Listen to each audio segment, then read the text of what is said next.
నేడు BJP tiffin box బైఠక్లు. Bharatiya Janata party 2013లో Narendra మోడీని ప్రధానమంత్రి అభ్యర్థిగా ప్రకటించిన తర్వాత ఇదే తెలంగాణలో హైదరాబాద్లో ఎల్బీ స్టేడియంలో మొట్టమొదటి ఆగస్టులో అనుకుంటా, బహుశా డేట్ గుర్తుకు లేదు, ఆగస్టు 13కో 8కో ఎల్బీ స్టేడియంలో 2013లో ఇక్కడ బహిరంగ సభ జరిగింది. ఆ బహిరంగ సభకు భారతీయ జనతా పార్టీ ₹5 టికెట్ పెట్టింది. మామూలుగా అయితే ఎవరైనా పబ్లిక్ మీటింగ్ పెడితే రాజకీయాల్లో రాజకీయ పార్టీలు పబ్లిక్ మీటింగ్ పెడితే బీర్లు బిర్యానీలు అన్ని ఏర్పాట్లు చేసుకొని అంతా చేయాలి. కానీ ఎల్బీ స్టేడియంలో మొదటిసారి 2013లో అధికారంలో కూడా లేదు, అప్పుడు యూపీఏ అధికారంలో ఉన్నది, నరేంద్ర మోడీ సభకు పెట్టి అరే 10 ఏళ్ల పాటు అధికారం లేనటువంటి పార్టీ అన్నీ ఫ్రీగా చేసుకోవాల్సింది పోయి ఎల్బీ స్టేడియంలో టికెట్కు ₹5 ధర నిర్ణయించారు నరేంద్ర మోడీ సభ కోసం. రాజకీయాల్లో ఒక కొత్త ఒరవడి, దేశవ్యాప్తంగా చర్చ జరిగింది.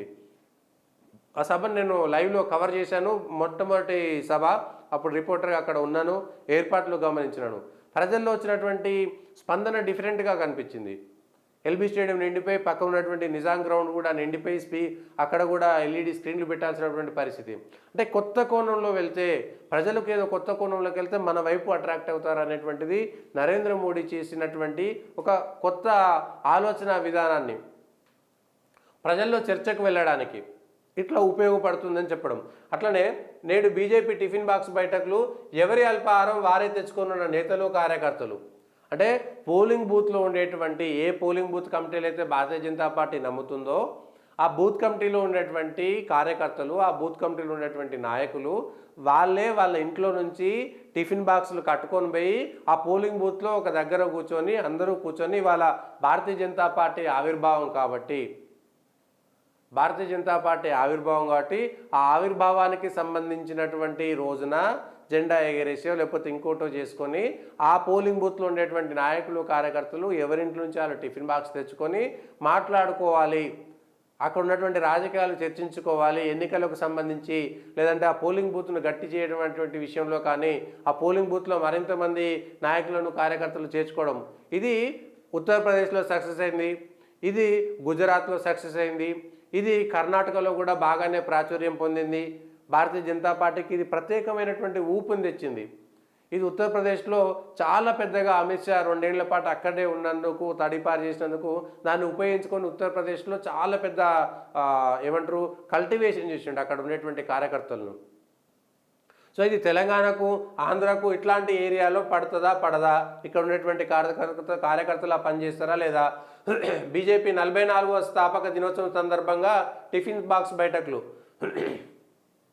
ఒక్కో పోలింగ్ బూత్లోని 3-4 పోలింగ్ స్టేషన్లలో ఆయా సామాజిక వర్గాల ఓట్లు, వివిధ కేంద్ర ప్రభుత్వ పథకాల లబ్ధిదారులు, వారికి సంబంధించి సమాచారం, ఇతర అంశాలపై చర్చించనున్నట్టు సమాచారం.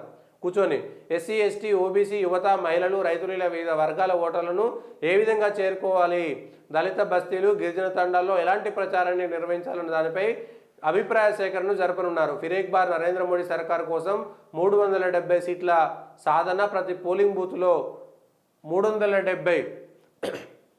పోయినసారి ఒక పోలింగ్ బూత్లో 1000 ఓట్లు ఉంటే పోయినసారి 100 ఓట్లు వచ్చినాయి అనుకోండి. ఈసారి పోయినసారి వచ్చినటువంటి ఓట్ల కంటే 370 అధికమైనటువంటి ఓట్లు తెచ్చుకోవాలనేటువంటిది ప్రతిపాదన. ఢిల్లీలో జరిగినటువంటి జాతీయ కార్యవర్గ సమావేశాల్లో ప్రధానమంత్రి నరేంద్ర మోడీ ఇచ్చినటువంటి పిలుపు ఇది. సో ఆ మేరకు భారతీయ జనతా పార్టీ ఈ టిఫిన్ బాక్స్ బైఠక్లు పనిచేస్తాయా లేదా అనేటువంటిది చూడాలి. అయితే 44వ సంవత్సరం భారతీయ జనతా పార్టీ, అంతకుముందు భారతీయ జనసంఘం ఉండొచ్చు, తర్వాత జనతా పార్టీలో విలీనమైందొచ్చు, ఆ తర్వాత భారతీయ జనతా పార్టీగా ఆవిర్భావం చెంది ఉండవచ్చు. భారతీయ జనతా పార్టీ ఈ 44 సంవత్సరాల నుంచి ఇచ్చినటువంటి వాగ్దానాలను ఆ పార్టీ నెరవేర్చిందా లేదా? ఎన్ని నెరవేర్చింది? నెరవేర్చకపోతే ఎందుకు నెరవేర్చలేదు? భారతీయ జనతా పార్టీ గత 2 దఫాలుగా 10 సంవత్సరాలుగా సొంతంగా అధికారంలో ఉన్నటువంటి పార్టీ. బీజేపీ పుట్టినప్పుడు రాజకీయ తీర్మానాలు ఏవైతే చేసిందో ఆ రాజకీయమైనటువంటి తీర్మానాలు ఏమిటి, ఆ రాజకీయ తీర్మానాల్లో ఉన్నటువంటి అంశాలను భారతీయ జనతా పార్టీ పట్టించుకుందా లేదా అనేటువంటి విషయాలను ప్రజల్లోకి చెప్పగలిగేటువంటి దమ్ము ధైర్యం భారతీయ జనతా పార్టీకి ఉందా? ఈ 44 సంవత్సరాల్లో పార్టీ విత్ డిఫరెన్స్ అని ప్రత్యేకంగా ఏకాత్మ మానవతా సిద్ధాంతం పేరుతోటి మేము వచ్చామని దీన్ దయాళ్ ఉపాధ్యాయనో లేకపోతే శ్యామాప్రసాద్ ముఖర్జీ చెప్పినటువంటి ఏవైతే సిద్ధాంతాలు ఉన్నాయో ఆ సిద్ధాంతాలను పట్టుకొని పనిచేస్తున్నామన్నటువంటి భారతీయ జనతా పార్టీ ఆ విధంగా ఏ టిఫిన్ బాక్సులు పట్టుకొని కార్యకర్తలను రావాలని భారతీయ జనతా పార్టీ చెప్పిందో ఆ కార్యకర్తలను భారతీయ జనతా పార్టీ పట్టించుకుందా? కార్యకర్తల ఎదుగుదల కోసం భారతీయ జనతా పార్టీ నాయకత్వం పనిచేసిందా? ఏ పంచనిష్టల సాక్షిగా పనిచేస్తామని భారతీయ జనతా పార్టీ తమ సిద్ధాంతంలో రాసుకుందో, తమ పార్టీ రాజ్యాంగంలో రాసుకుందో ఆ పంచనిష్టలను ఆ కార్యకర్తలకు తెలియజేసిందా? ఆ కార్యకర్తలు ప్రజలకు తెలియజేశారా? నాయకత్వం అధికారంలో ఉన్నప్పుడు ఈ కార్యకర్తలకు న్యాయం చేయగలిగిందా లేదా?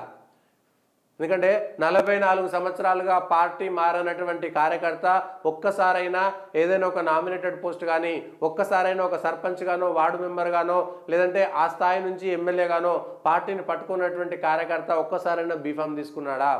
తీసుకోకపోతే ఎందుకు తీసుకోలేదు? అర్హత లేదా? ఆ కార్యకర్తకు ఏమైనటువంటి న్యాయం జరిగింది, లాభం జరిగిందా లేదా? పార్టీ కోసం ప్రాణాలు వదిలిపెట్టినటువంటి వాళ్ళు, సిద్ధాంతం కోసం ప్రాణాలు వదిలిపెట్టినటువంటి, ప్రాణాలు కోల్పోయినటువంటి కార్యకర్తల కుటుంబాలకు భారతీయ జనతా పార్టీ అధికారంలోకి వచ్చిన తర్వాత న్యాయం చేసిందా లేదా? ఈ అంశాలను పార్టీకి సంబంధించినటువంటి నాయకులు చెప్పగలుగుతారా లేదా అనేటువంటిది చర్చ. దీనికి సంబంధించినటువంటి అంశంలో భారతీయ జనతా పార్టీ 44వ ఆవిర్భావ దినోత్సవం సందర్భంగా ఆ పార్టీకి సంబంధించినటువంటి ముఖ్యమైనటువంటి నాయకులు దీనికోసం చెప్పగలుగుతారా లేదా అనేటువంటి విషయాలను భారతీయ జనతా పార్టీకి సంబంధించినటువంటి అంశంలో చెప్పగలుగుతారా లేదా? మరి ఏంటో ఆ పార్టీ చెప్పాలి.